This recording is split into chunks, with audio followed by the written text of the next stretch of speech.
What's up guys, my name's Liam and today we're going to be taking a look at the brand new Nuphy Halo65 HE. When they originally reached out to me and asked me to take a look at this, I had no idea what the price was, and after using it with the performance and just the general feeling of it, I was assuming it'd come in around the $150 to $200 price point, and I was really surprised when I found out that they do have a pre-order going on for this right now that puts it right around the $100 price point. So with that being said, this could possibly be the perfect budget Hall effect keyboard that is currently out there on the market, but is it going to be the perfect gaming keyboard for you?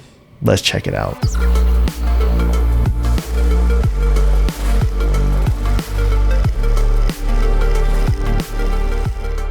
And like I had already mentioned in the intro, this was sent out to me, but with that being said, everything you are going to be hearing in this video is going to be my own words and my own opinions. Included inside the box, here is a close-up shot of the user manual, and also comes included with some additional keycaps, a switch and keycap puller, and then a USB-C cable. They also do have some additional options when you are picking this up. For example, they do have this two-tone wrist rest, and the price of this 65% size wrist rest does come in at $34. It does come with 3 additional foot pads.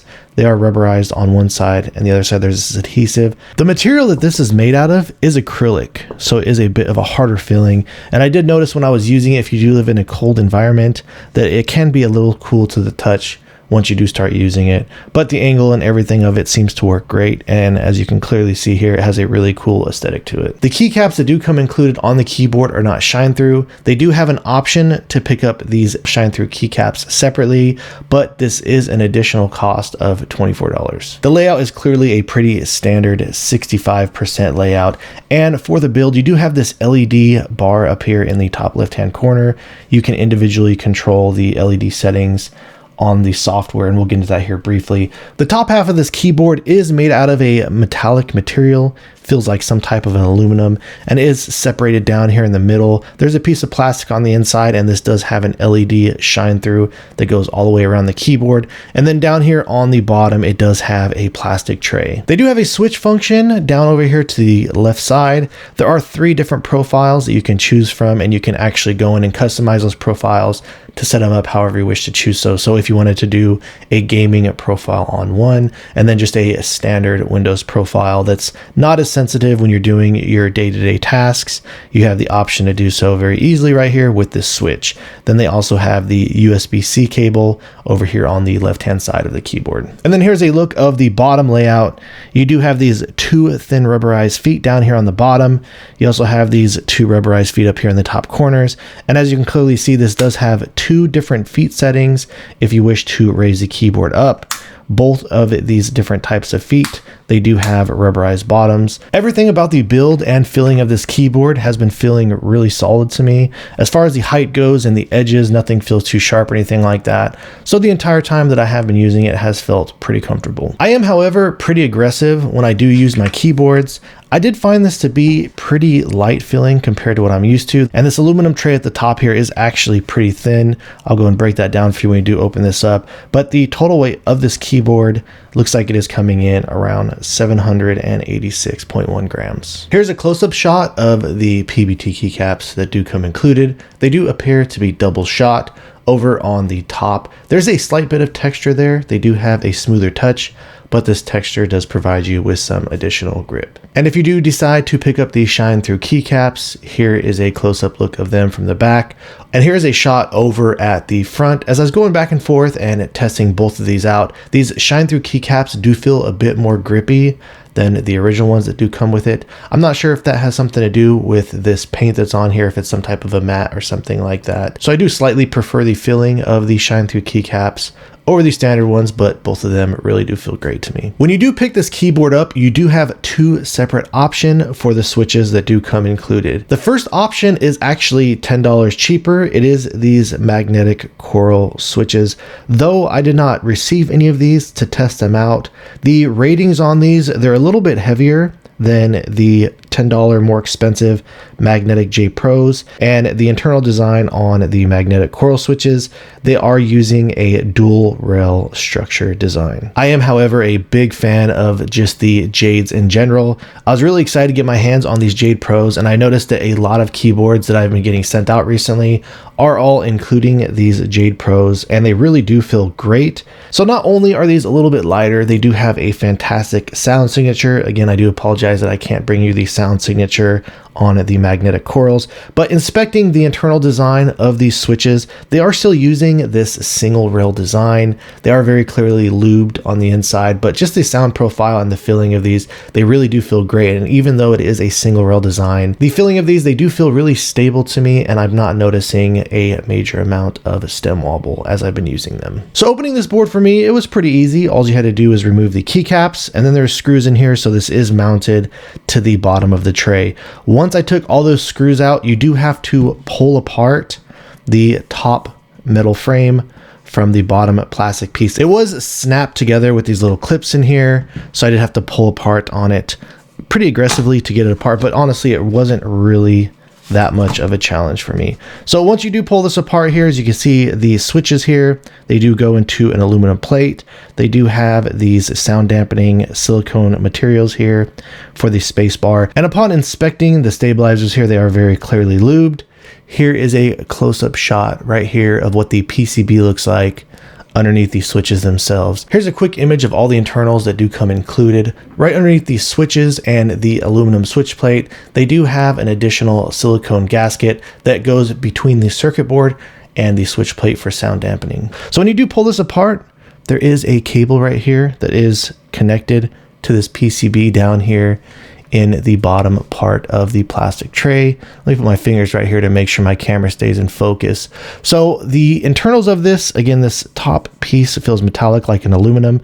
There is a piece of plastic that is actually screwed into it right underneath that. And then they do have a pretty thin piece of sound dampening foam here.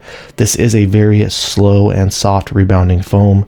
Feels like some type of a memory foam or something like that. Here's a look of the bottom plastic tray. As you can clearly see here, the screw holes where the top piece mounts to. And down here, they do have this piece of silicone. As you can see, it's much thicker at the top, and then it gets thinner down at the bottom for the sound dampening. And then right below that, you have nothing left but the plastic bottom piece. So let's go ahead and check out the sound signature by dropping a sound test.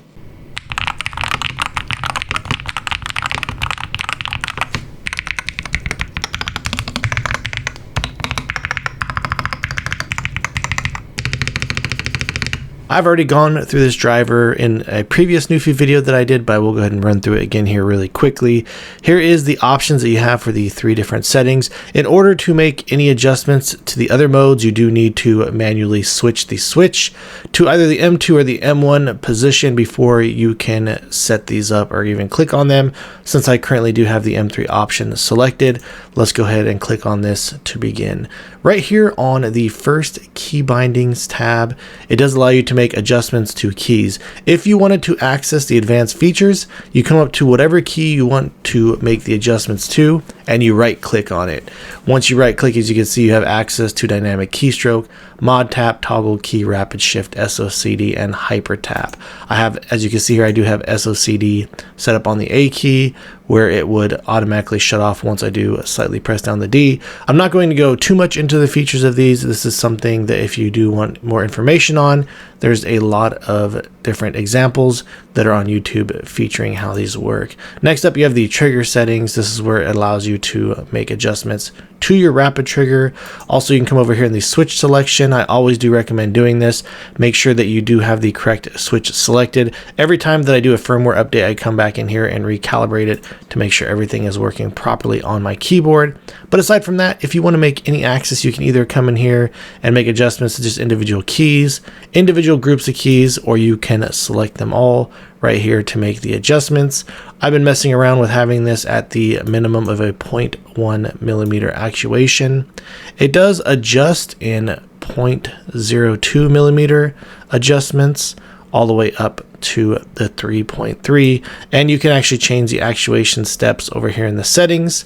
If you come right here, this is where it will allow you to make adjustments to the dead zone if you wish to do so. So as I was saying, you can either do this in 0.1 or the 0.02 steps, and then same thing over here for the rapid trigger. You can either do it as a 0.1, as you can see how it changes that to the 0.1 down here, or you can fine tune it as low as the 0.02. And if you do that, it does make adjustments in the 0.02 all the way up to 2.2 millimeters. And right below that, you do have the options to where you can turn that off if you keep these the same, and you can also enable the continuous rapid trigger.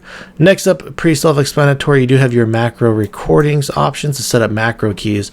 This next tab is where it allows you to control the lighting effects. So the first tab right here is for the backlight. You have all these different presets, or you can just do a static, which is something that I did. I have it white and I have the brightness turned down to 20. Next up over here on the decorative lamp, it does control this little LED bar right here, and it controls the lights that go all the way out around the edge of the keyboard. You can completely turn this off if you don't like it.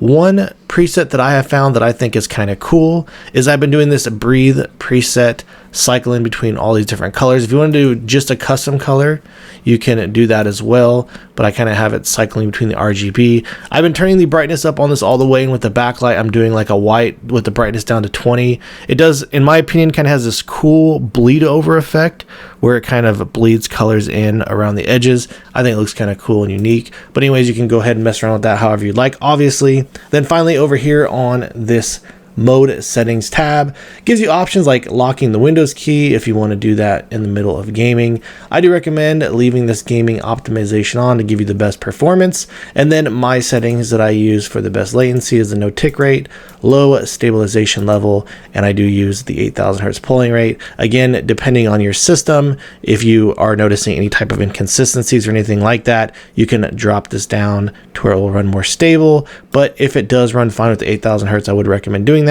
to ensure you're getting the best performance and the lowest latency possible. When it comes to the performance of the Halo65 HE, this is the second Nuphy keyboard that I currently have tested for latency. I always put out a disclaimer for this testing when I'm using the solenoid rig, as there are many different varying factors that can alter the results of these tests. So with that being said, do take these results with a grain of salt. But even with that being said, the gaming performance on this truly has been feeling fantastic, even as I've been using this in normal day-to-day activities, like when editing videos, for example. Everything about this has really felt on point. I did run this test on the Wooting 60 HE 10 times and then the Halo65. And the results I got back is I did find these trading blows where the Wooting did win 5 times on the press and 5 times on the release.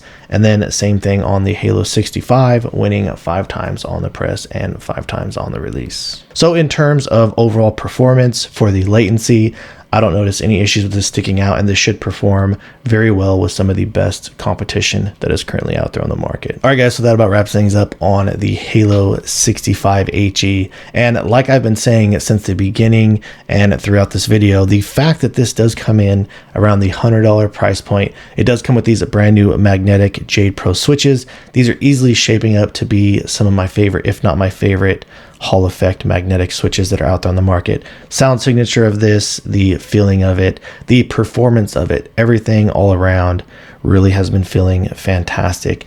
Personally, I do prefer a little bit of a heavier set keyboard myself.